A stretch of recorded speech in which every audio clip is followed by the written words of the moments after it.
This is ACOFAE.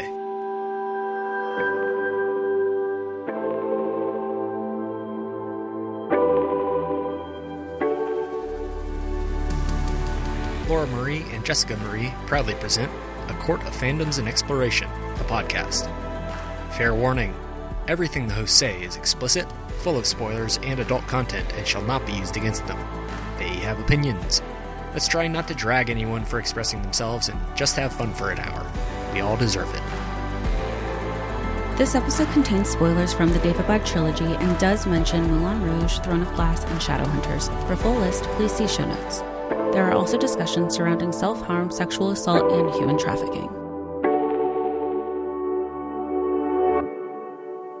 Hi, everybody, and welcome to A Court of Fandoms and Exploration, your weekly deep dive into the YA literature and fandoms that we love. I'm Laura Marie. And I'm Jessica Marie. And today we are discussing The River of Silver, Tales from the Daevabad Trilogy by S.A. Chakraborty. Jessica Marie, we have, in the course of this podcast, read a lot of novellas. We've read a lot of additional stories about characters that we know and love. We have only had 3 books with these characters, but I don't know about you, but I love these characters. How did it feel to be back with them?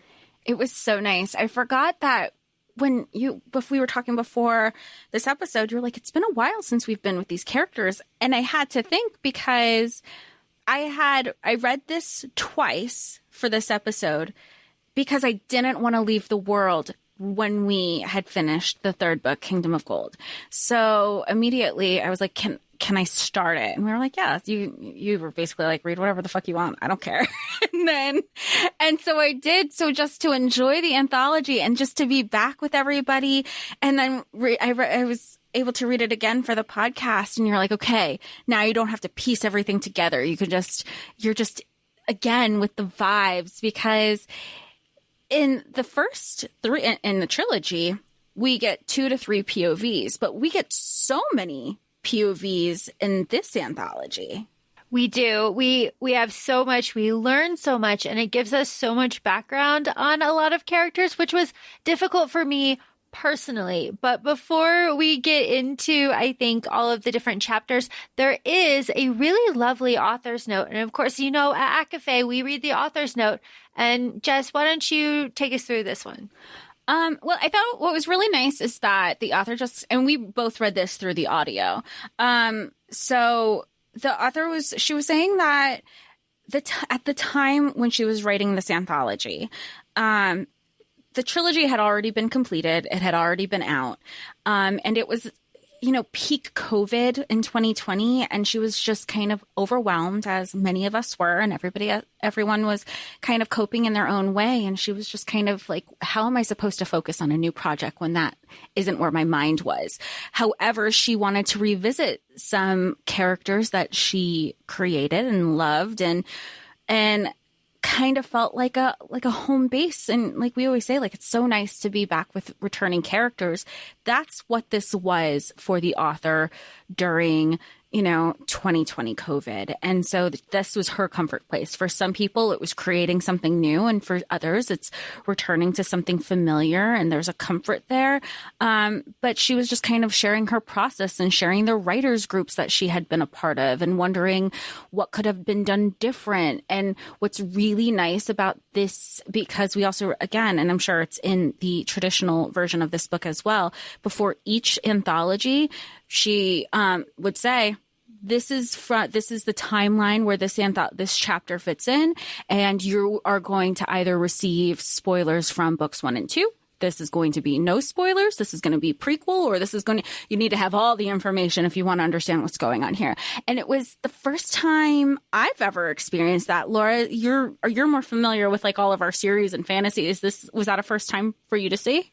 Yeah, I think I've experienced that a couple other times, but I cannot give you any names, which isn't good content for the pod, and I'm so sorry about that. But I know that I have encountered it at least twice before.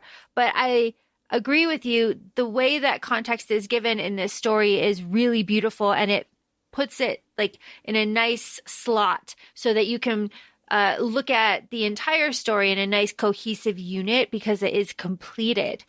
And it gives us, as we said earlier, a lot of backstory. And we start with backstory on Manaiza. It is so hard for me to empathize with Manaiza, but I do a little bit here.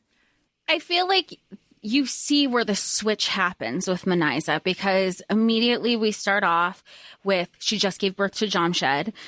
Should we do a character rundown? I mean, it's all the same characters, really.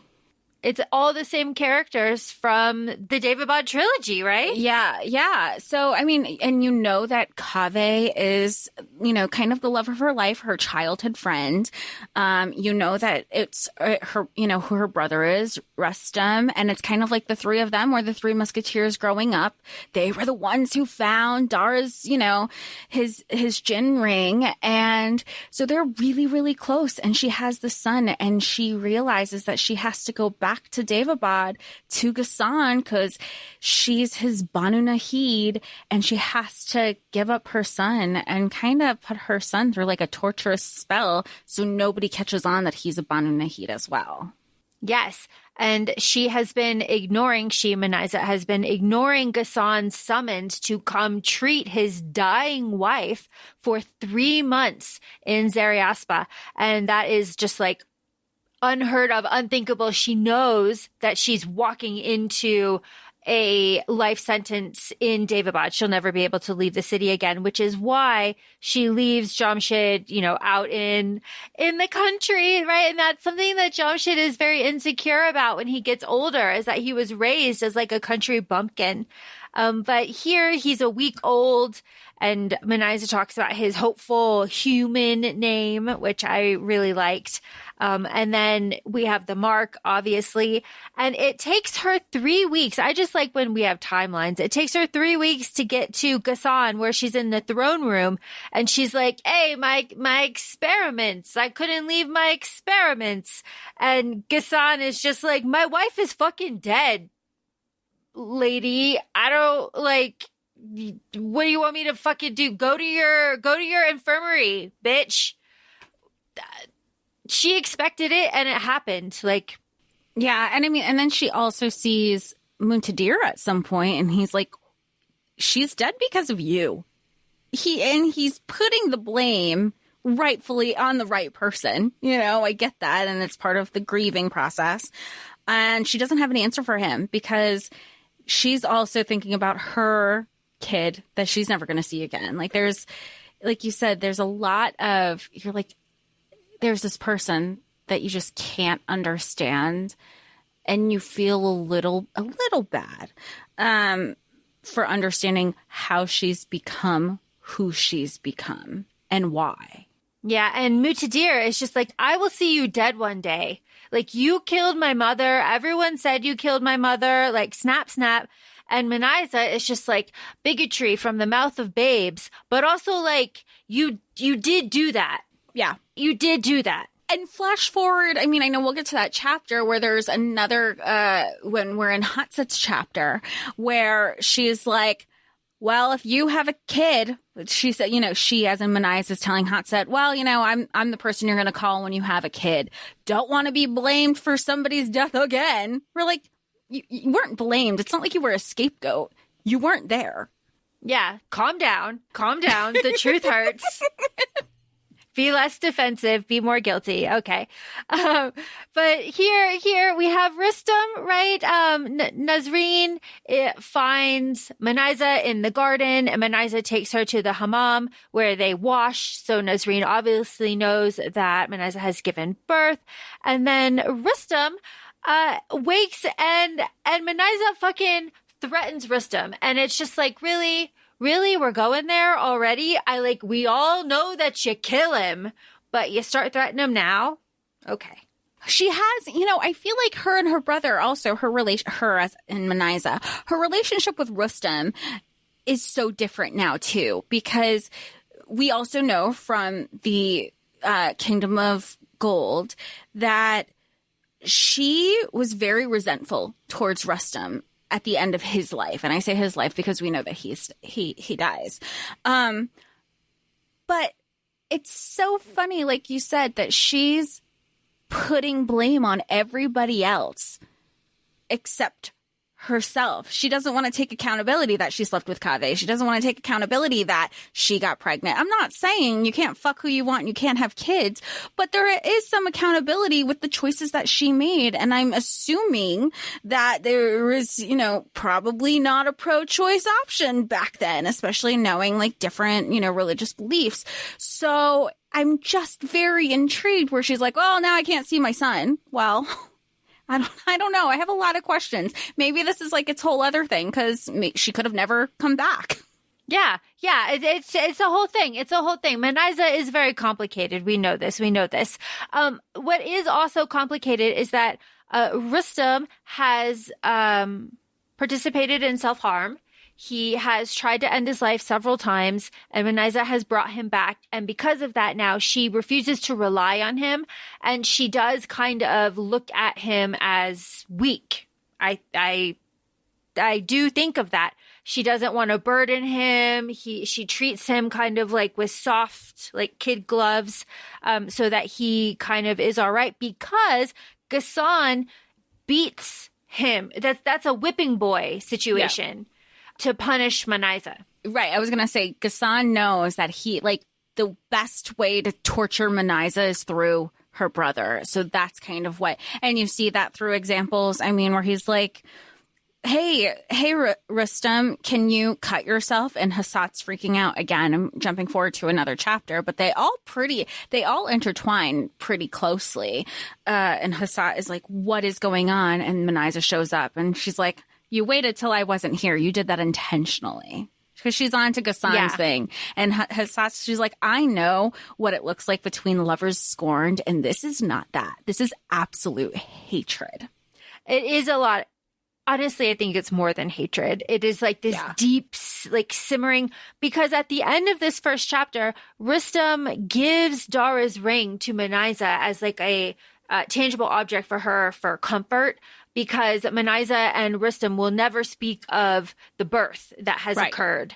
Because Ghassan can never torture it out of Rustam if Rustam doesn't know, that kind of situation. So Manaiza's sitting there and she's like holding the ring. She's like, please come back, please save us. And it's just like, damn, like I do feel for you, but because and that was also like part of the self-harm that Rustam was going through is because of how the Devas were treating him and his sister and his family. And it's just like the classism that happens. And I want to say like back then, but it's not just a past situation. I mean, it's very much alive and well today. Alive and well is something that Durya and Rustam are not. These are Nari's parents. That was a great transition, but like, wah, wah. I know. These are Nari's parents. I love this chapter between Durya and Rustam. It's just like, you know, she's an Egyptian Shafi woman. She's in Daevabad. She used to work for the dead queen. Now she works in the infirmary. She has to wash rags and, you know, they kick her Deva bosses, like kick the rags in the dirt and say they're not dry. She has to go wash them again. And then she, Durya, we have to remember, had a relationship with Sobek back in Egypt. You know, all of this is interconnected. How did you feel about Durya? I like her. She's just like doing the best with what she can. You know her background situation. You know that she was. I mean, it was human trafficking for what we know between her and her father. They were taken from the Nile and brought to Daevabad, as humans, just kind of like the servants of the royalty in Daevabad. But there was something that because with Durya's chapter, we know from a timeline wise, it's 1 year after Manaiza has essentially given birth or a little more like a year and 3 months or whatever you want to say. And she's meeting Manaiza's brother, Rustam, and she's kind of like missing her former queen, because there's no queen right now. It's just Ghassan. And there was a respect that they had for Muntadir's mother, because she never had anybody she never had anybody feel like they were lesser than. And Daria says, like, she knew everybody's name. We weren't looked over. We were people. And that's not how she's being treated now. But she Rustam doesn't make her feel like anybody, because he's like, I'd know that smile anywhere. And she's like, I can't believe the Banu Nahid is flirting with me. Okay. Yeah, because Duria goes to check on her plants that she just wants to make soup for her dad because he's homesick, and Rustam's weeding them, and she smacks him upside the head and gives him a bloody lip, and they end up flirting. And he's like, so I'll regrow these plants for you. How do you like the infirmary? Because just as you said, you've got a very memorable smile, Duria of Egypt. Do you want to work for me? You want to work for me in the garden? Which is all very good for Rustam, because we know that he's very timid, his hands shake, he wears his veil all the time, he's very afraid in his general life. So to see this like flirty side of him was very fun. And then of course, like, it sounds delightful. Do you like soup? Like, love it, love it, love it, love it. I love this little meet cute of Nari's parents. And even when she's like, yeah, like, I love that she gives it back to him a little bit too, in a way of like, okay, calm down. I'm sure you do this with all the girls. And he's like, you're the first one. And she's like, okay. They're just very sweet together. It is so sweet together. And that is all we have of them. We have no more of Duria and Rustam, because immediately then we go to Hatset, a couple decades before the city of Brass. This is when Hatset meets Ghassan for the first time in Daevabad. I really like this chapter.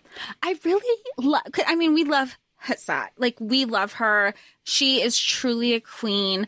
And she's like, yeah, I've had my concerts. I get mine, whatever. But she's like thinking about the bigger picture. She's thinking about her political machinations for her kingdom, and how she's kind of, I don't want to say infiltrate, but kind of like grow in political power with Ghassan.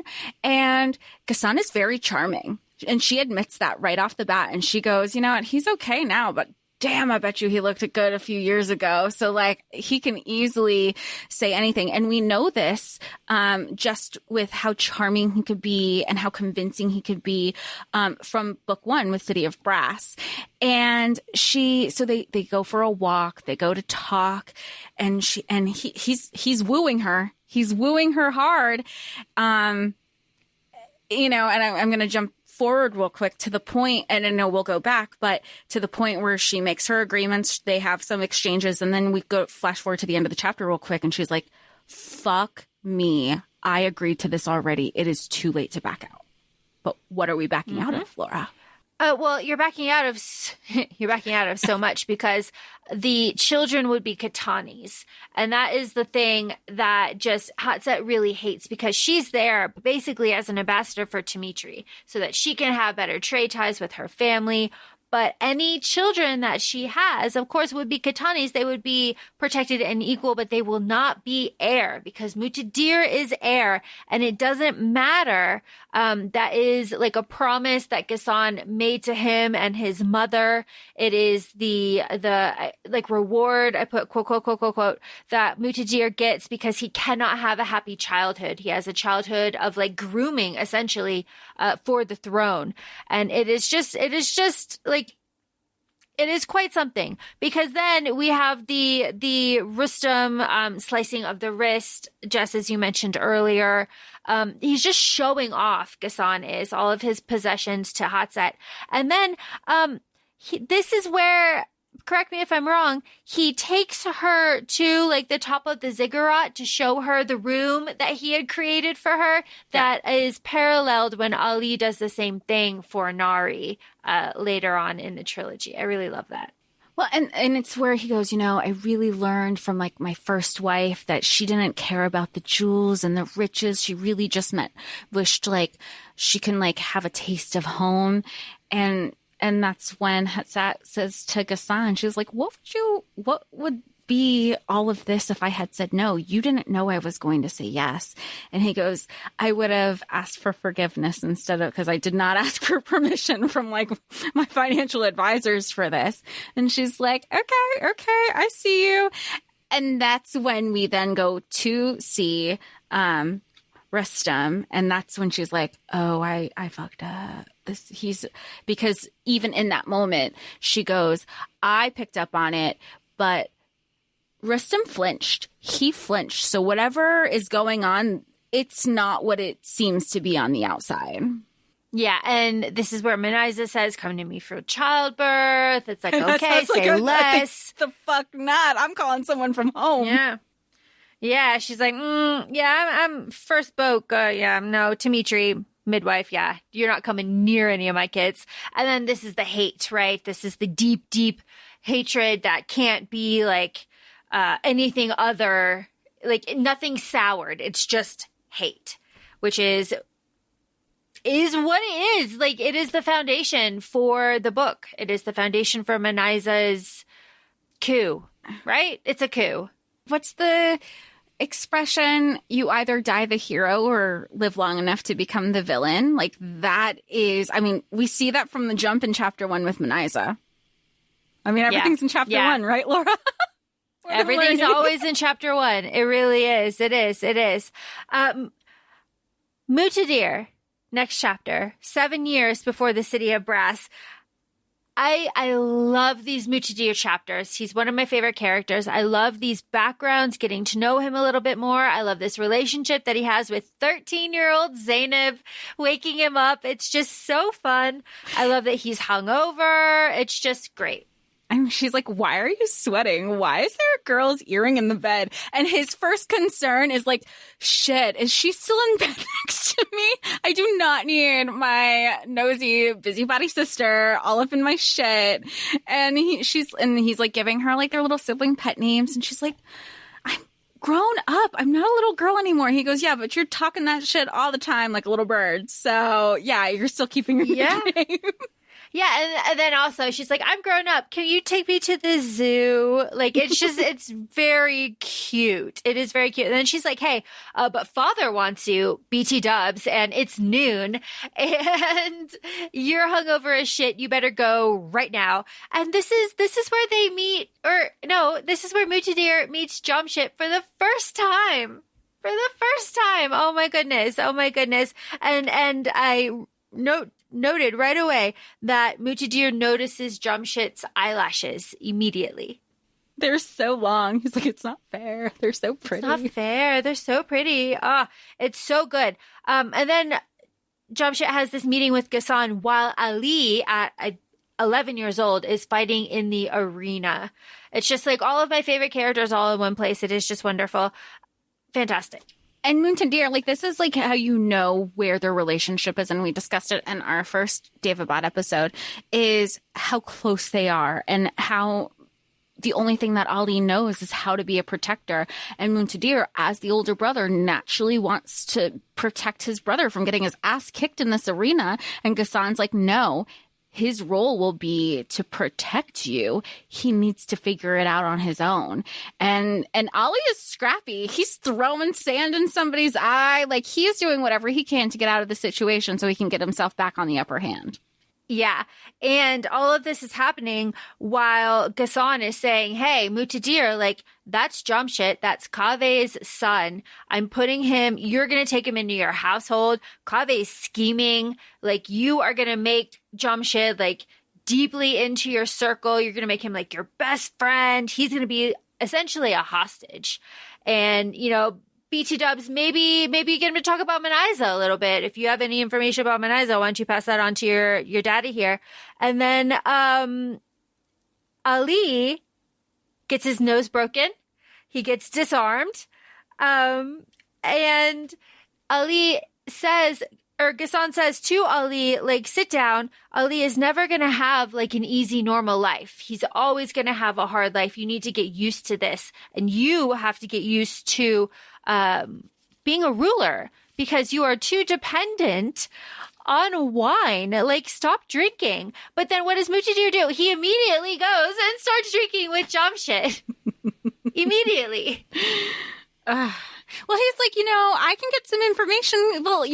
And Muntadiri even says, well, I get it. But guess what information I found out? Because I was drinking, which is honestly, that is kind of how, work things happen, which isn't great depending on, your own circumstances. But sometimes it's loose lips. That's what it's there for. They all love, what is it? The plum wine.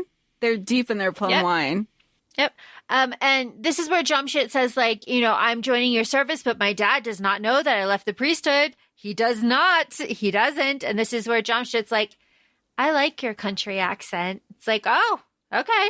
All right. Well, they're good. I feel like you don't know if they're flirting or they're just trying to be friends, which is very fun. Because I also think that, Jamshid and Muntadir is saying, Jamshid, he's like, you didn't tell your dad? And Jamshid's like, do you tell your dad everything? He was like, well, no, absolutely not. But Jamshid, it's these are also the moments that Jamshid is like, I think I'm going to fall for this guy. Immediately. He was thinking that immediately. Mutadir is like, I'm such an ass. I shouldn't ask about your mom. Obviously, I know your mom died, all of this stuff. And he's like, no, nobody talks about her. This is kind of nice. And we have all the time in the world for you, Mutadir, to teach me courtly manners. I'm going to be in your service for a while. And then less than a year later, Jamshid has his own chapter. I love them. I love them so much. I like Mutadir on mushrooms even more because he's hilarious. He's hilarious. I love it. And Jamshid doesn't know what to do with it either because he's like, wait, what? What do you mean? And he's like, don't ever let me eat anything. And then he goes, what can I do? And he's like, just talk to me. I really like hearing your voice. It's very sweet. It's very sweet because Mutadir was, doing what he does. He was whining and dining, trying to get that information from a warlord. And Jamshid was keeping watch. They took magic mushrooms, Mutadir and Jamshid escape through a window, have a mad dash through the city. And Mutadir starts rambling poetry we're no good for you. You're perfect. You look so good in starlight. Stop it. I just want to hear your voice. Stay. What's the quote I put? I just want to hear your voice. Jamshid couldn't have folded faster, right? You're, what is it? You are good and perfect, and this place is going to destroy you. And Jamshid's like, I can't kiss him, but I want to kiss him. I can't kiss him. Yeah, he's like, if it were anybody else, I would have, but I can't kiss him. He's the Amir, he's going to be king, Jesus Christ, I cannot kiss him. Such a sweet chapter. And then you go right to Dara. Dara and Nari during their trip to Daevabad. This is after Hierapolis. And Nari is cleaning house in the market. I just love her so much. She's always been about, she's had to always be about herself because she survived this long. But it's this trip because this is taken place during City of Brass on their way to Daevabad. And it's these moments that I remember reading in City of Brass. You're like, ooh, Dara's fallen for Nari. And Nari is just flirting on, doing her flirt on with Dara. Ollie doesn't even exist yet to Nari. So you're just like, oh, we were talking about at the beginning of the episode, some of these anthologies, some of these chapters are probably were removed because they don't make sense. Were just the author kind of had some, wait, I kind of want to explore this story a little bit more. And that's kind of what we have here, where it could have been added, it could have not been, but we just get a return to their relationship before it soured so quickly for most of 2 books. And before Nari had the weight of the world on her shoulders, she's just a carefree thief. She's scamming fruit sellers and cobblers. She's robbing everybody she sees at the market. She's flirting with Dara. She's bathing in front of Dara. She's saying I can't cook. We have another mention of soup, which is just funny. She's like, I don't know, you boil water and vegetables, isn't that soup? And Dara's like, fuck me, I'll conjure some food. And they're just and Nari's like, what do you do? Like, what have you been doing? Are you a boring person? Meanwhile, we have Dara's like internal dialogue. He's like, no, I slaughtered thousands of people just like you. Like, I need to tell her about Kwaizi before we get to Daevabad. So we have a little bit of introspection from Dara, which is interesting. And again, gives us a little bit more backstory and a little bit more empathy to his character. I don't know. I like these chapters with Dara because I like the path that he goes on. I like his story arc. Yeah. Well, I mean, he's always had a certain end goal, but it was how it unfolded, which is what he even realized. I mean, we know that from the end of the second, definitely the third book. Like, wait, this isn't what we actually agreed upon. I wanted that, but not the way we got there. Yeah, no, definitely. And that's really that chapter. Oh, Nari talks about how she doesn't know how to cook because she didn't have a lot of food growing up and that she used to eat garbage. And so we have another layer to Nari that you're just like, I love you even more now. Just, I empathize with you. I feel for you. And this is where Dara was like, I took for granted my big family, all of the food that my aunties pushed on me. He's like, I will cook for you. I can do this for you. I'm your Afshin. Yeah, I think there was a lot of reflectiveness from Dara for himself and like understanding the privilege that he came from, knowing and hearing Nari's experiences. Absolutely. Yeah. The next chapter. I was going to say we transitioned back to Jamshed. Yeah, it's Jamshed at the end of City of Brass. And this is right after Ali was almost assassinated, up when everybody was stargazing. And after Jamshed dumped that body in the fucking lake. I like jealous Jamshed. I like him calling Mutadir out on this. I like this little fight that they have. I like their fight, and it's such a lover's quarrel because you have Mutadir saying, like, you were my first stop. Like, fuck everything that you're going to say. Like, you were the first person that I came to see. And then even Jamshed's like, yeah, but then you went back to this person. And this fight is compounded on multiple things because it's Mutadir coming to tell Jamshed, well, the real reason I'm here, because again, timeline-wise, it's after City of Brass, it's I have to marry Nari. Yeah. And Jamshed's like, what? Like, because if it was just him hooking up with other people, Jamshed was still in the picture. But the fact that he was marrying Nari and Mutadir's like, I can't do that to my Banu Nahid. I can't do, like, if I'm going to get married, there can be no us anymore. Yeah, and Mutadir's like, that's why I was at Hanzada's, and that's why I didn't meet you for stargazing, because I was fucking depressed because I have to marry your Banu Nahida. And that's why. Damn it. You want to have this fucking fight now while we're carrying my unconscious brother through the fucking garden? And Jamshed's like, yeah, bet. It'll give you less time to lie about it. Snap. And then even when Jamshed finds all this information, he's like, fuck, because I really like Nari. She's a cool person. Like, we get along. So he's like, I get it. Like, as a person, like, if I was into her, good thing he's not because they're related. But, like, at this point, we have to remember, Jamshed doesn't know his relation to the double relation. And I say that because we believe that they're siblings. And then we get the turnaround that they're not actually siblings. They're cousins. But, I mean, it's part of the journey of Daevabad when you're reading.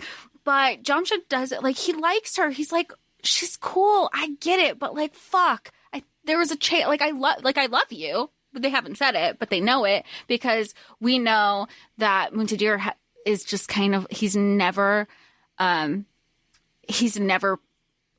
defending Jamshed in the way Jamshed wants to be defended.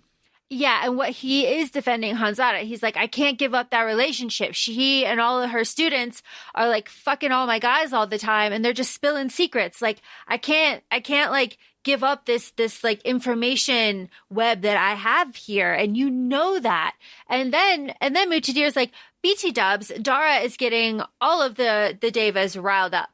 And everyone's like, what? And then we cut to Dara at Jamshid's house, just like talking, just like spewing stories. And it is, again, a sweet moment to me when Dara comes out after this and Jamshid's like, oh, your performance back there. And Dara's like, yeah, it is a fucking performance. I get nervous. And there's so many of you looking at me and I'm just like this old, out of touch guy who can't read. I always forget that. Oh, yeah. And I don't know what's going on. And so like, I don't know. I'm trying to be friendly and it's just exhausting. But this is where we get Hanzada's invitation. And this is where it all kind of comes full circle here. This is where Jamshid begs, or Dara begs Jamshid to go with him to Hanzada. She's like, I'll make a fool, without you. Wild shit. Wow. This was a wild night. Yeah, when you think back on the timeline too, like what we knew in City of that would be interesting to reread this, integrating the chapters in a chronological order. I think it'd be very easily done, especially since there is very specific context. Oh, absolutely. Much easier than the dual read of Empire of Storms and Tower of Dawn. And even like some of our Shadowhunters, like you've done wonderful in saying like, okay, read this particular chapter, not the whole book of anthologies, but this particular one. But we were like, was that chapter 1 or chapter 2? And you're like, it's just titled, here's the title, read it. Yep, that's just what it is. But this story is when Dara goes and like kidnaps, Nari and Ali, which is very scary because this is like Dara and Mutadir have the fight. If Ali dies because of you, Ghassan says you have eternal punishment. He's holding like Ali's bloody hat. He's like, let's to the lake, Ghassan. We meet him at the lake. And Jamshid says like, I'll stay by your side. And the end of this chapter is like, but Jamshid was very wrong about Dara's unwillingness to hurt him, because Jamshid, of course, is Mutadir's guard, and this is where Mutadir was supposed to take 6 arrows, and Jamshid steps in and takes those 6 arrows from Dara, and this is, that is Jamshid's storyline for a while, is recovering from those arrows, and that is a fucking brutal way to end that chapter. I think it helps knowing that everybody lives happily ever after. It does, because you're just like, fuck, like, because you had that sweet moment with Jamshid and you're in his POV. You're like, yeah, no, like, of course he's gonna hesitate. Like, he'll talk to me. Like, I'm the son of the guy he's staying with. We had this moment. Like, we're close. We're begging. Like, he's not just gonna fucking murk me. But he did. So, Psych. Yeah, psych. It is what it is. Jess, tell me about Ali and his chapter. God, I love Ali so much. So we are now with Ali, and this is a Kingdom of Copper scene, right? Mm-hmm. Year or two. Yeah. Kingdom of Copper scene. It's a year or two after City of Brass. What we know of, I'm mixing the two. Copper is the second one. Kingdom is the third. No, just you're know right. that. You're right. Okay. I was like, wait, because I think I called it Kingdom of Gold at some point. But just know, when I say gold, it's the third one. But it's a Kingdom of Copper scene. Timeline-wise, this is it's a year or two after City of Brass. Now, what we know with the second book is there's a time jump. There's a 6-year time jump. So this is when Ali has essentially been banished from Daevabad, has gone to, like, has been found / kidnapped to a new kingdom-ish. I say community. It's not really a kingdom. That he's kind of, I want to say thriving, but he's just kind of living his life, finding a new life. He also finds out that Nari and Muntadir have gotten married, and he's not exactly thrilled, and he's still writing Nari letters like, hey girl, saw this thing, thought of you, hope you're doing well. Like, this is the backstory that we know, and we also know that this also flash forward leads to fights between Nari and Muntadir.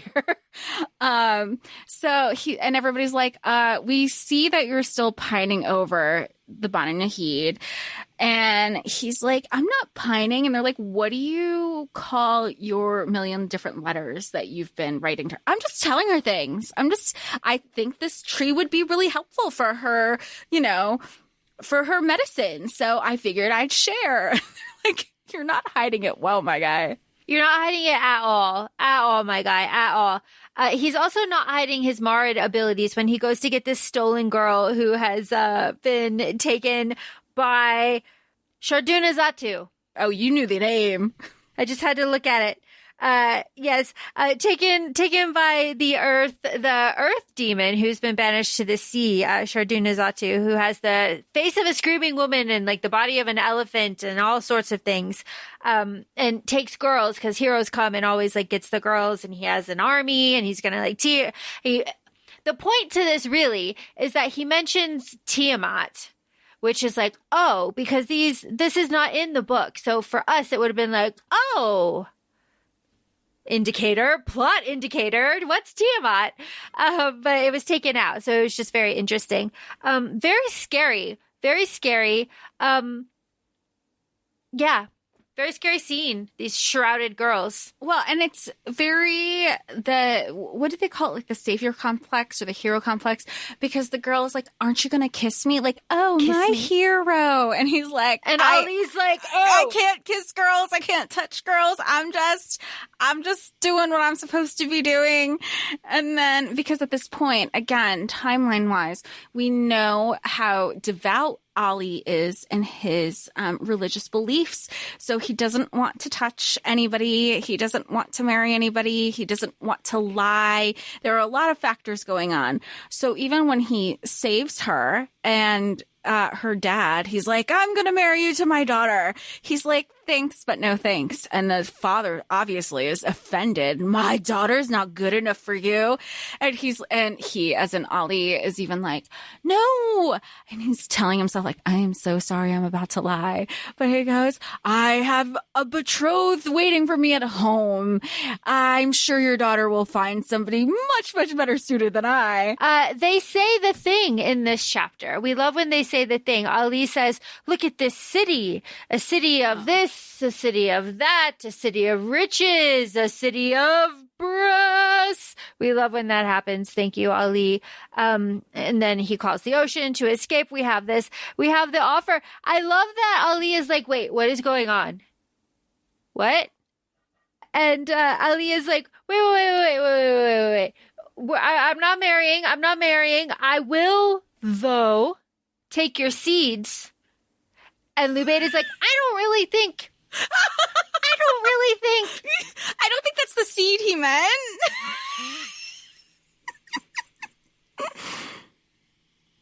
And Ali is like, oh my God, stop. I just want the seed. Stop it.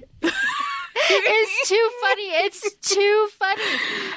But then Ali is also like, hey, Lubaid, do you know anything about Tiamat? Do you know anything about Bilquis? Like, do you know anything about this? And no is the answer. But it's just very nice, and it's funny, and it reaffirms their friendship, and it's just a really lovely kind of throwaway, as the author said, kind of like a throwaway chapter for Ali, just a little adventure that he went on. Very fun. I fucking hate the next chapter, the Scout chapter. Fuck these guys. I was going to say, I was like, you know what else was a great throwaway chapter? The Scout. Because even on my second read, the first time I read it, I was thinking, and this is the only chapter that is not a character that we've met. It's just called The Scout. And it's like they're guards. And the first time I read it, I was like, that was not value added at all. I'm so glad they removed that. And then the second time, it just reaffirmed what I already thought, as I'm sure you did too, because then there's implications of sexual assault that the guards were going to do with the Deva women. And thank God for women, because there's it's just women have to be a community and standing up for each other. And that's what happened here, luckily, and it just felt very just gross. And again, I'm frustrated, but it's not like this doesn't happen. Oh, yeah, definitely. They're tax collectors, Jahal and Braun, and they're coming from Daevabad. They hate it. They've been out there. They have been out there for punishment because they are shitty guards, one for hashish and sexual assault and the other one for wine and lateness. They eventually just stumble upon Manaiza's fucking cottage. Manaiza's not there. Dara's not there. But they get in there, one of them tries to sexually assault the woman that is there. The other one, just lets it happen, which is terrible, but stumbles upon Dara's weapons. And then Manaiza shows up and fucking reverses the blood flow of one of them and breaks hands. And the thing here is Braun is from Kwaizi, so he is shot by an arrow from Dara's bow, which is all very poetic. But yeah, nothing added here. Just it all around. Yeah. Next. I just want to move on. There is no transition. Thank you, she cut it. Thank you if the editors cut it. I mean, I don't even know if it was that. There's my critique. I don't even know if that needed to be in this book either. Yeah, just meh. Moving on. Nari, before the Kingdom of Copper. She's stealing shit from the treasury. She's running. She's being chased by the guards. Yes. So, and she's stealing an item to help one of her patients because the item that's needed. Let me backtrack. Her patient doesn't have magic. Her husband took her magic away, the patient. In order for the patient to get her magical abilities back, Nari needed a certain object, and so Nari went and stole that object so she can go help heal her patient. And everybody around the castle are on to Nari when they see Nari bolting. And Nazreen is even like, fuck, shit, I know exactly what she's up to, because at this point Nazreen is still alive and she's the one who's been training Nari. So she's like, so she locks the door. I say she. So Nari runs into the infirmary, locks the door, goes to heal her patient, and you have Nazreen banging on the door because she knows what she has. And then you have the guards trying to bang on the door. And Nari's telling every single one of those patients, don't you dare open that fucking door. I am in control of your lives. You listen to me right now. And everybody's just like, okay, she's scary. She's scary, Bonnie Nahid. We listen to you. And then, of course, her patient that she's like trying to help. She's like, I'm so sorry. I hope it wasn't so much of a burden. She's like, you're my patient. It's not a burden. Like, this is what we're here to do. And she gets her patient's powers back. Yes, she does, because she has to destroy the shard, which is like a whole thing. She had to like bait Mutadir into it, and she gets into a huge fight with Mutadir. And then right from this, we juxtaposition to her leading worship for like thousands of people, and which is a scene that I really love, and I wish we got in the book, because it just shows that like she is worshipped by the people, and she is of the people. She talks to the people, and Cartier warns her about gathering power. And to place this as context, this is now 4 years since Dara's like betrayal of trying to kidnap her. She is having dreams about like a Golbahar and like crocodiles, teeth on her ankles. And Mutadir wakes her when she's having this dream. And this is after they've been fucking. And they have this like big fight that they have here, which I think is kind of sweet, because we get a little bit of feeling from Nari, who's kind of closed off usually. But Mutadir's like, I got this book for you. Look at me. I have this book for you. And Nari's like, Jamshid did this. Let's be real here. You didn't do this. And I do like how Mutadir is like, Nari, why are you like this? Like, we didn't used to be like this. Like, we used to talk. You used to like end your days with me. We used to sleep in the same bed. We used to have this like rapport with each other. What changed? You don't always have to make it so hard. I don't want to be here that much either. it's so sweet because you see Munchadir being vulnerable with her. And I think we have to remember the timeline, where, like, think about the timeline as a city. We're in Copper. We're in book 2. We know there's a 6-year time jump. This chapter takes place probably about like 4 years into it. So we know Ghassan's still around. We know she's loved and adored. And then if you go back to our book 2 episode, we know that their wedding night was not like, they didn't consummate on their wedding night. And then it's this chapter that we find out they consummated a year later. And it was a lot of courting that Munchadir did. They were getting to know each other as friends. And, you know, eventually one night, you know, it's explored in this chapter. She just had like too much wine and she's like, let's get this over with, you know, how romantic. And he's like, okay. And it was that moment that he even said, like, I feel like that was every time we're intimate with each other, you pull away, you put a wall up. Like, she finally feels comfortable enough to like sleep with him again, because we also know that they're both like, they need to like create an heir. And every time that happens, her walls go up. And Munchadir is like, I'm trying here. Like, I wanted to be with somebody else too. At this point, let's remember that she doesn't know about Munchadir and Jamshid. And we know from this novella, and also like just putting things together from the timeline, that he is referring to Jamshid. Yeah, he is. He is. And it is in the book that Jamshid gave Munchadir to give to Nari that we have a little reference of Durya and her Muhia plants, the sketching that she has, which is just very nice. But all that to say that Nari says, like, you're not a thoughtful person, Munchadir. Like, it's just, you're just not thoughtful. How many times should we fuck that will satisfy you? Like, she's very cruel with him at the end of this chapter.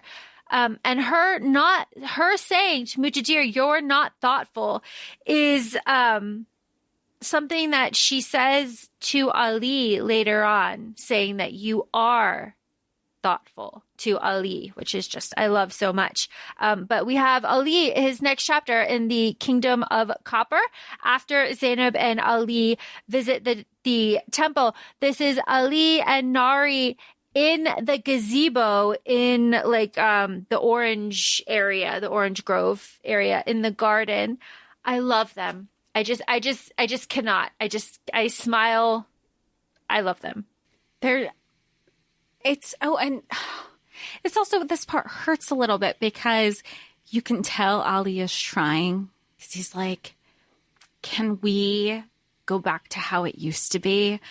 And he's referring to before he deceived her from book 1. And she's like, I don't think we could ever get back to that place.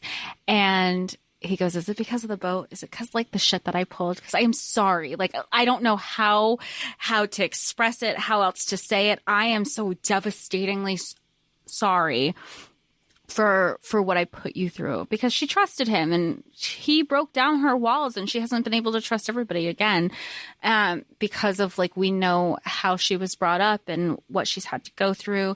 And she even said, she's like, you know what, that actually doesn't have anything to do with it anymore. It's just, there's too many things at play. And I am this person. I am a representation. There's so much on my shoulders right now that if we get to that point, it's going to be harder for me to make certain decisions. And Ali is just like, well, I'll plant a garden for you. I will sniff your hair when you walk by. I will plant an herb garden for you. I will be very thoughtful. And she says, like, you're very thoughtful. I will notice that you're lonely, because she is. I will talk to you. This is Ali. And I like Ali's like, they are reminiscing in the library. He's like, remember when the book hit me? It hurt so bad. I wanted to like scream and knock me over, but I was trying to be so like, you know, stoic for you. And she's like, well, can we grow irises? He was like, I will grow them everywhere for you. And then she, it's too easy to make a mistake if I start to like be friends with you again. But then it's my favorite thing in the whole world. It's not even in the main trilogy. He stilled the rain so that it wouldn't fall on her head as she walked away. Ali, sir. I cannot. This man is head over heels for this woman, and he doesn't even, like, he's so in love with her that it's like love is not a strong enough word because he doesn't know what this feeling is. Yeah, he has no idea, has no like reference or context, and it's just amazing. Zainab, we finally have a Zainab chapter. Did this make you feel like you wish you had more Zainab chapters? Because yes, absolutely. Yeah. We didn't nearly get enough Zainab because we got teenager Zainab, and then we have Zainab having her own chapter. I mean, I don't know if it's in the works, but if the author has its own little spinoff with Zainab and Akisa, here for it. We love a sapphic story. It's and you see it there, and you also see that Zainab is questioning everything that she's known up until this point too, and it's further confirmed in a later chapter with Dara, or not even a Dara chapter. It's called the alternate epilogue. Yes. So this starts off with a memory of Zainab dressing Ali in all of Mutadir's like full regalia to go with the meeting for the priest with Nari at the temple to go like save her. I just love it so much.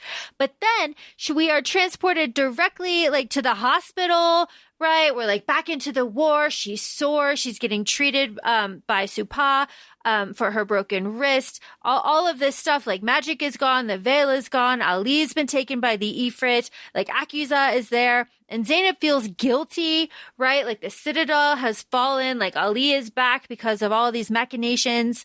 And nobody knows what's going on. And she's got all of the Devas out there and all of her people. And shit is going down. And Zainab steps up. She steps up as a fucking leader. And I love to see it. Well, and you know what? She needed a second to think. She needed a second to pause because her whole life she was groomed as the princess. She was groomed to be married off, not to be the leader of Daevabad. I love this part where she knows, because we talked about in the previous episodes of how we love seeing how Nari and Zainab's relationship has grown once we got past like the initial female betrayal. But we've seen them grow, and you see Zainab's like, this isn't Nari. And everybody around her is like, what is it with you and your fucking family defending Nari? Like, that's her flag. And Zainab's like, but no, I know her. This is the exact opposite of what she wants. And we know this, again, because this is, we're reading this after we've read the whole trilogy. Because I was going to say Nari's mom because we've been conditioned to think it's her mom. But it's Meniza. And she's just like, just give me a second to think, because she's also like, where the hell is Muntadir? She has no idea. She doesn't know where Ali is. And that's where you find out in this chapter. She's finding out. There's a little kid. The little kid is recounting everything that he's seen. And he goes, I don't know, but this Ifrit attacked and then he was gone. So, we know when Ifrit's attacked, typically it ends in death. So she's like, shit, it's on me. Shit. I did not prepare for this, but we need information. And, where do they go? They go to Tanitri. Yep. They go to Tanitri and they go to like redo everything. I like that they see the ziggurat walls rising. All of that. And I like that it's like, you know what? This sucks. All of this sucks. I don't know if I can do this. And this is where Akiza's like, yes, you can. Like, step up. You're the princess. Like, let's go. Which is a really nice way to transition to Mutadir at the end of the Empire of Gold, because they're burning their marriage contract. And I just love it. I love it so much. And I, as a reader, forgot going into this chapter that Mutadir loses an eye.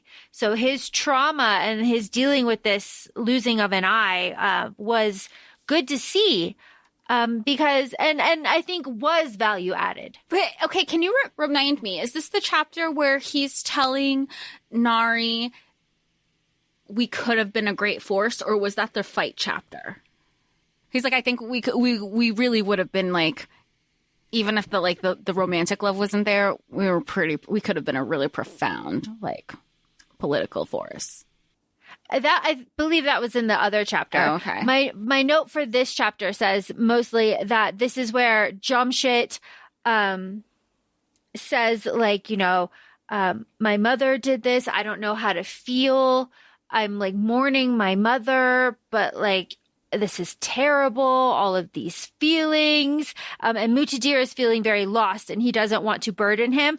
And this is where Mutadir and Jamshid have their confessions, where Mutadir confesses that, yes, Kaveh did get killed in the street. That's terrible. And Jamshid's like, well, I poisoned your brother, so... That kind of yeah. I like that. You almost feel like you're getting different points of view because even though we're in Muntadir POV, you're getting a lot of conversations because he does burn the divorce papers. He's talking to Nari. He's telling Nari. So I heard from Zainab, you and Ali have been like holding hands. She's like, oh my God, like. I don't want, and she's like, hey, remember when you just reminded me that I can move mountains? You might want to watch who you're kind of taunting and teasing because I'll drop a house on you kind of thing, which, I mean, I know we'll get into it. But just like, you get so many different POVs. I love these characters. It's so refreshing. And despite, and jumping forward to Jamshid in this chapter too, it's confessions are out and there's an unconditional love there that you don't see often. So often people talk about, I say people talk about, so often love is conditional. So when they're like, yeah, you killed a guy. You almost killed my brother. I still love you. I get it. Politics. It's sweet. Yeah, and he does. He's like, why did you do it? It's like, I saw no other way. It was vengeance. You don't leave threats to fester. Daevabad comes first. All of that stuff. And then we also have like Mutadir had tried to take his life when he was in the cell. He really thought that was the end and that everybody was dead. And this is where Jamshid's like, I know that you don't want to go to the palace. I know that you feel lost. I know that you're going to stay with Zainab. Fuck that. Come stay with me. People are going to talk. Let them fucking talk. I want to be with the man I want to be with. Come stay with me. We can try. Like, we deserve happiness. Take me home. Like, I love it. Say less. It's so good. It's so good. And then we go right to the alternative epilogue with Dara in the tavern in Babili. And what we know with Dara from the end of book 3 is that he is trying to, I don't want to say make amends. Penance? Yes, penance. Thank you. So he's on his little happy hunt. And also, this is a part, no, I guess I am answering my own question in my head. So we know he has to go beyond Daevabad to go on his hunt for these people. I say not in a bad way, but just so they can get their tokens in a way. Like he had his ring, and so other people have other inanimate objects in a way. So he finally finds somebody who he's been stalking for days, lets it slip when he tells him, I got it, so-and-so's name. And the person's like, how did you know my name? And then people start recognizing him as the Scourge, as the Afshin. He's about to get kicked out of the bar, but who comes along to unknowingly save the day? Oh, that would be Zainab. Zainab, because Zainab is at her wit's end trying to impress Akiza on this journey because they were in Bernabat and everything there just reminded Akiza of Lubaid, and she just couldn't do it anymore. And she just doesn't want to be there. So they stayed there for a little bit and got up and went to travel. And they're flirting the whole way. It's like, you don't have to think about matches anymore. There's lots of long, lingering looks. We love it so much. You're rather memorable, Zainab. Like, it's all good. It's all good. So in the course of their travels, Akiza's like, let's go to Babili. Let's see what's what. Let's get some news. See what's, going on in Daevabad. Get your brother. And like, as they're coming up, the people that were inside that were angry that left are coming out, and we're like, fuck, the Afshin is in there. And Akiza is like, well, I'm going to go kill him because his revolt got Lubaid killed, and that's why we left Bernabat because I'm so like upset about it. It's a whole thing. And Zainab is like, hey, wait. Let's see what is going on here. We love it. We love to see it. And Dara's like, hey, why are you here, Zainab? Zainab, are you serious? All the way out here in this weird kind of hideaway village? And Zainab's like, I had to get away. I had to get the fuck away. And Dara's like, bet, I understand. Yeah, my bad. I did that. He's like, yeah, I did the same thing. Like, I totally understand. Here's the news. Ali is the finance minister. Like, Nari found her grandfather. She's taking on medical students. She's fixing up a house.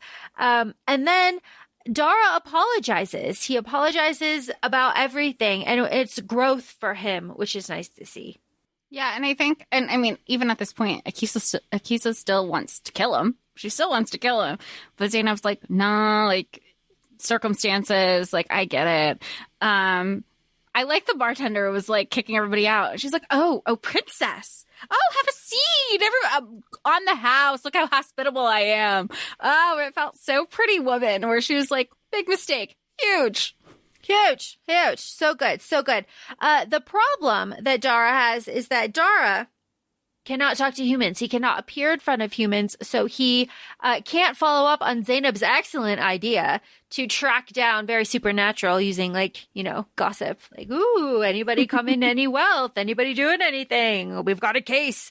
So it's one of those. But none of them can do it because they are like jinn, except Akiza, who has experience and she can appear before humans. You need exposure from birth to be able to do that, and she has that. So she's like, I can help Dara get the vessels, but I don't want to leave you, Zainab. And Zainab's like, well, I don't want to leave you either. So we all going. Hey, Dara, we all going. Let's go. I'm telling you, there's something there. I don't know what it is, but I'd be fine. I think a lot of people would be fine. Or it's like part 2 of, secondary trilogy. Yeah. And Dara's like, all right, fine. We're going to go get Vizaresh, and then we are going separate ways. And everyone's like, all right, bet. And then they go. And that's the alternative ending. And then we go right back to Nari 1.5 years after. This is now after the Empire of Gold. I cry in this chapter. I cry disgustingly in this chapter. It surprises me every time. Yeah, I mean, it's a good chapter. So we're 1.5 years after the end of Gold. And the way we ended things with Nari and Ali were very much like a be patient with me. I like you, but I got a lot of baggage and a lot of trauma, and you got to give me time. If you want to wait around, great. If not, cool. We still have to disassemble the entire monarchy and rebuild this country to whatever it's going to be. She doesn't want the power. She just wants to keep doing her Dr. Banu Nahid stuff, healing. She found it like a cool little place that's close to the hospital, downtown, part of her community. And Ali's kind of doing his thing. He's like an accounting bookkeeper, like Laura had mentioned that we knew from the alternative epilogue. And it's Ali's birthday. It's Ali's birthday. Nari has a gift for him, and she is leaving Jamshid in charge of the infirmary. She's like, I gotta go get the guest of honor. Mishmish, let's go get him. Mishmish. Mishmish! Oh, it's so good. Mishmish takes her to Ali's river. Remember, Daevabad has been picked up, and a mountain is between it and the lake, and Ali has put a river around Daevabad. And Ali's trying to manage the river, but Sobek is like, rivers can do whatever they want. It's like very new. So this river, Nari tries to get in to try to alleviate some of this fear that she's having, because she is like aware of this trauma and she does feel bad about it. So she's in the water. She's like trying to call to Ali, and she gets in up to her shoulders, and then she really starts to freak out because Kandisha stole her love of swimming when she tried to drown her, and the ghouls tried to drag her down. Like, fair. But then Ali comes and has his arms around her, and he's like, I have you. You're safe. And she's like, I'm a coward. And Ali's like, I felt your distress. I'm here for you. Stop. Well, you know what else she needs to stop is making out with him, because she's like, crap, all I want to do is like straddle him and make out with him. Boy looks so good. And like, I know he doesn't want to be like really physical before marriage. And so, she says something that kind of lets it slip, though, that they need to get back to her apartment. And he's like, I'm being beckoned. You did something. What did you plan? And she lets it slip like, so it's your birthday and everybody's going to be there and they're all going to be at my house. In this moment, he's not even concerned about his birthday. He's like, are we imposing on your space? I know you like your solitude.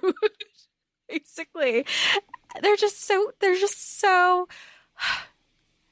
if you've been following the podcast, you know I love a romance, especially when there's no when everybody's fallen in love with each other before any physicality has been involved. And that is already what happens. And they're both so vulnerable here. And it's just a sweet chapter. You continue, because I'm just going to just keep saying how ooey gooey gushy it is.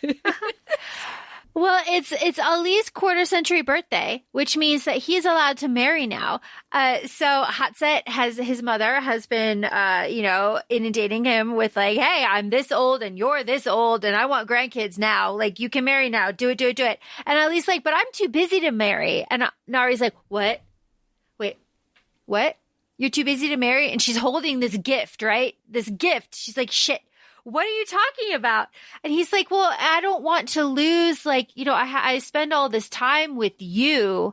I don't want to lose that. If I got married, I couldn't spend all of this time with you, like doing your books, managing your accounts. And she's like, well, what if it took years to like manage my books? Yeah, my books suck. I'm bad with money. And he's like, there's no deadline. There's no timeline to heal. This is the only beginning of our story. And then she gives the gift. Oh, my God. The gift is a marriage mask made out of like pink rock salt that will dissolve when Ali uses his water power to do the ceremony. So it is a combination of both traditions, Jinn and Marid, which is a very thoughtful, beautiful gift. And we have to remember, because he gave up all his firepower at the end of book 3. So we knew from book 2 with the marriage mask, it would turn to ash, and he can't do that anymore. So she it's so thoughtful. And he's saying that because also at the end of book 3, he's like, take as long as you need. You've gone through it. I will still be here. So the transition here where she's like, oh, thank God. Okay. Well, if you're down, I have this gift thing. Here's the background. You can still dissolve it. He's like, you gave me a marriage mask. And he's like, do you have anybody in mind to use it? And her internal dialogue is, yes. But what she says is, yes, like someone who needs time, someone who hopes that their feelings are clear, even if they can't. I know, I'm like really like close. even if I can't like say them yet. And he's like, oh, my light, they are clear. And it's all very thoughtful. He's like, when you're ready, we will write our story. We deserve happiness. Will we be happy? I do believe we'll be happy. Oh my God. I love them so much. I remember you texted me and you were like, I can't tell you. And then I got to the part because I didn't know what you were referring to. And then I sent you the same picture and I was like, well, that was rude. You didn't. Yeah. You said unwell. And I was like, what are you talking about? And then I got there and I go, you're rude. It is just very surprising. It takes you by surprise. All these like welling of emotions because you really do love these characters. You spend all this time with them. I just really love it. I want to just add before we wrap up here that in case listeners, you don't know, me personally, Laura Marie, when I am prepping for ACOFAE and we have to read a novella such as this, I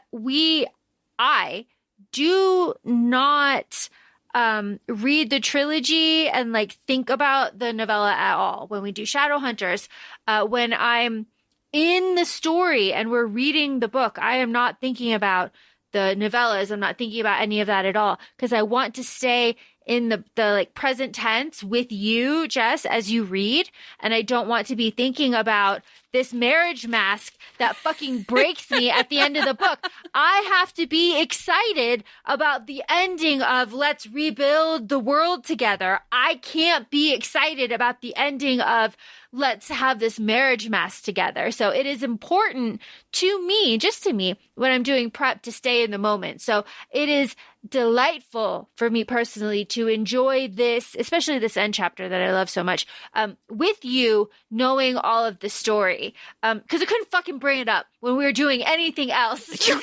Well, this is like, I mean, I really with everything that I feel like 99% of the stuff that we do, because you have been my guide through it all. You're like, even with our Throne of Glass episodes, you're like, interesting. Like, you're so in the moment. I would never know that you're like you're on your millionth read because it's been out for over 10 years.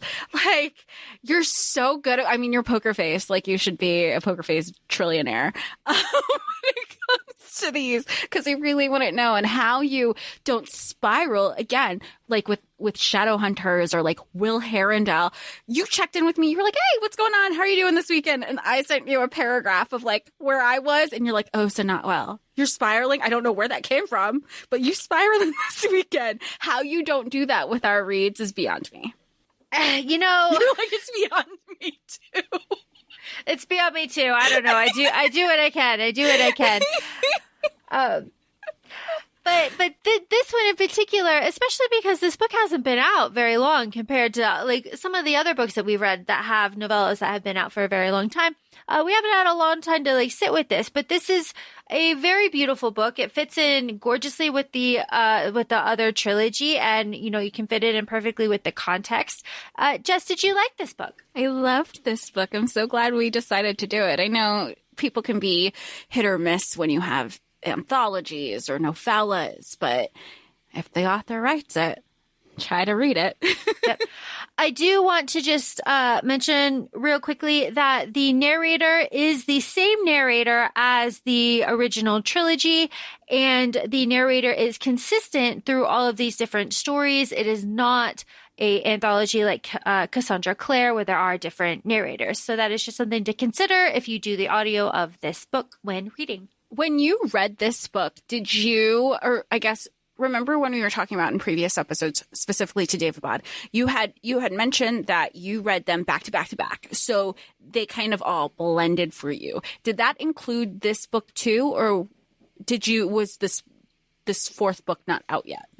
This fourth book was not out yet when I first completed the trilogy. Okay. So then when it came out, you were like, gimme, gimme, gimme.